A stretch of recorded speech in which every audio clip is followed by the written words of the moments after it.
Praise the lord. జన్మపాపరహిత మరియమాత పండుగ సెప్టెంబర్ 8వ తారీఖు కథోలిక ప్రజలందరూ ఎంతో ఘనంగా జరుపుకుంటారు. మరియమాతను నిష్కళంక మాత, జన్మపాపం లేని మాత, దేవుని కుమారుని మాతృమూర్తి, జగజ్జనని మొదలగు బిరుదులతో సంబోధిస్తాము. మరీ తల్లి జపమాలను చూస్తే ఆ తల్లికి మనమిచ్చే గౌరవం ఆమెకు వన్నె తెస్తుంది. వాటన్నింటిలో నిష్కళంక మాత అనే బిరుదు ప్రత్యేక భావంలో ఉంటుంది. మరీ తల్లి జన్మపాపరాహిత్యం ఆ తల్లికి ప్రత్యేక గుర్తింపునిస్తుంది. దీనిపై కొన్ని సంశయాలు కూడా ఆది నుండే వ్యక్తమయ్యాయి. అది విశ్వాసరాహిత్యుల స్పందన. ఈ విశ్వాస సత్యంపై కథోలికులు ప్రత్యేకంగా భక్తిభావాలతో మననం చేసుకుంటారు. ఈ నేపథ్యంలో ఆ తల్లి పండుగ పూర్వోపరాలను చర్చించుకొని మన విశ్వాసాన్ని రెట్టింపు చేసుకుందాము. మరియమ్మ పునీత జోకీము అన్నమ్మల ముద్దుబిడ్డ. ఈ తల్లిదండ్రులిద్దరూ పాలస్తీనా, పాశ్చాత్య, ఐరోపా దేశాలలో పుణ్య దంపతులుగా ఎక్కువ ప్రజాదరణ పొందారు. వీరి గురించి బైబిలేతర సాహిత్యంలో పేర్కొనబడింది. మరీ తల్లి అన్న ఇస్లాం మతంలో కూడా గౌరవనీయమైన గుర్తింపు పొందింది. యూదులు అన్నా పేరును హన్నాగా పేర్కొంటారు. జన్మపాపరాహిత్యం మానవుల రక్షణ చరిత్రలో ఆమె పాత్రను కూడా తెలుపుతుంది. క్రీస్తు శకం 380లో పునీత బేసిల్ ది గ్రేట్ గారు మరీ తల్లి పాపరాహిత్యాన్ని అంగీకరించి లోకానికి చాటారు. క్రీస్తు శకము 553 నాటి క్రైస్తవ కాన్స్టాంటినోపుల్ మహాసభ సమావేశం మరీ తల్లి ఎప్పటికీ కన్యకేనని ప్రకటించింది. మరీ తల్లి దేవుని కుమార్తె కాబట్టి పాపం లేనిదే అవుతుంది.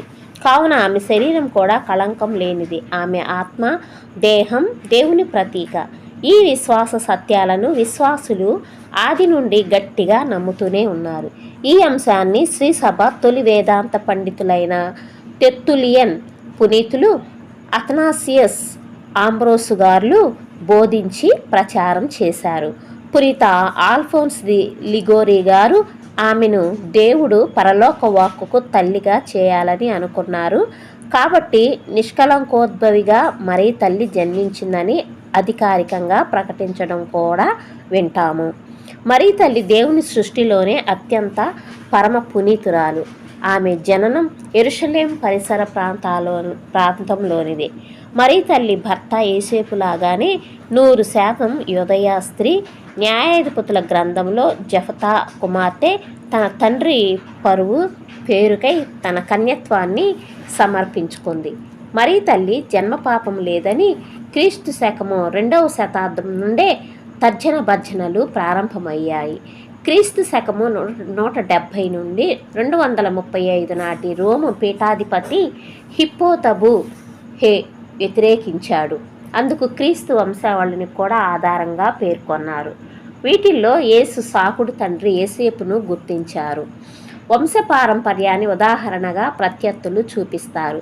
యేసేపు వడ్రంగి వృత్తిని కూడా చూపించడం జరిగింది. మరీ తల్లి జన్మపాపం లేనిదని చెప్పడానికి క్రీస్తు తల్లిని వారి సంతానమని చూపించే క్రీస్తు సోదరులు సువార్త ప్రస్తావనలు ఉటంకిస్తారు. ఇవన్నీ కూడా వారి వాదనల్ని బలపరచడానికేనన్నట్టుగా ఉన్నాయి, కానీ అర్థవంతంగా సమర్థవంతంగా లేవు. క్రీస్తు తప్ప వారికి సంతానం లేదని మనకు తెలుసు. అది కూడా మానవ శారీరక సంబంధం వలన కలిగినది కాదు కదా, పవిత్రాత్మ ప్రభావం వలననే కలిగింది. యేసు సాకుడు తండ్రి మాత్రమేనని కూడా చదువుతాము. ఇవన్నీ కూడా వ్యతిరేకుల వాదనలు బలపరచడానికి అన్నట్టుగా ఉన్నాయి, కానీ సమర్థవంతంగా ప్రామాణికంగా లేవు. అయితే వాటిని పరమార్థం లేనివని త్రోసిపుచ్చలేము. ప్రజల విశ్వాసుల భావాలు మనకన్నా భిన్నంగా పెరుగుతున్నాయి కదా. పూర్వ నిబంధనలో ఏవమ్మ దేవుని మందసానికి మారు రూపంగా పరిగణించినట్టుగా నూతన నిబంధనలో మరీ తల్లి ఇశ్రాయేలు మందస పెట్టెకు ప్రతిరూపం. మందస పెట్టె దేవుని నివాసం. మరీ తల్లి గర్భంలో దేవుని కుమారుడు 9 మాసాలు నివాసం చేశారు.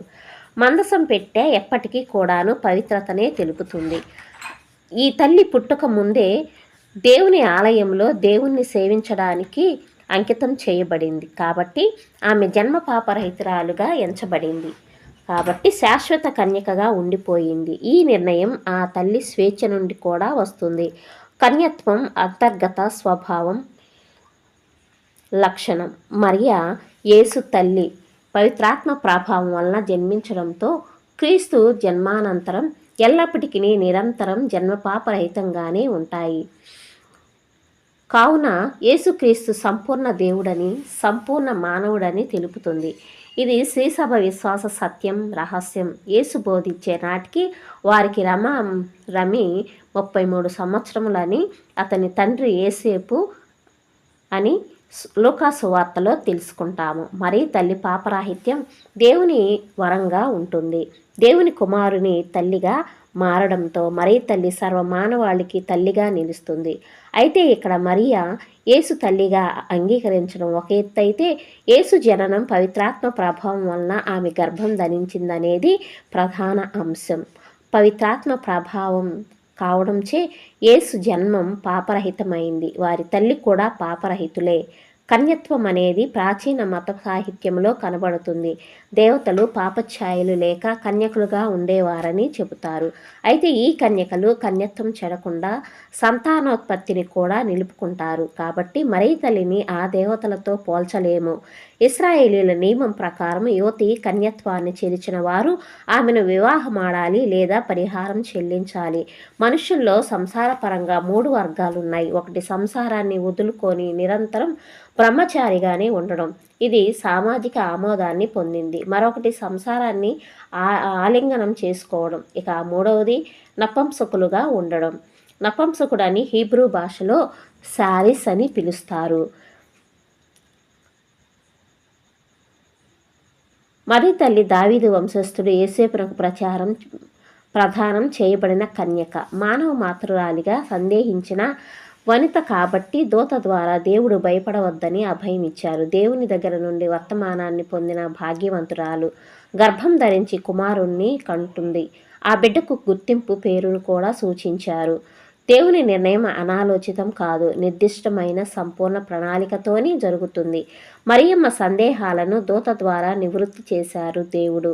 ఆమెకు మానవ రూపంలో ఒక భర్త ఉంటాడు, కానీ శారీరక సంబంధం మాత్రం ఉండదు. మరీ తల్లి ఔన్నత్యాన్ని గమనిస్తే వారు అనుగ్రహ పరిపూర్ణురాలు, స్త్రీలందరిలో ధన్యురాలు. ఆమె పరిపూర్ణత పవిత్రాత్మచే ప్రసాదించబడింది.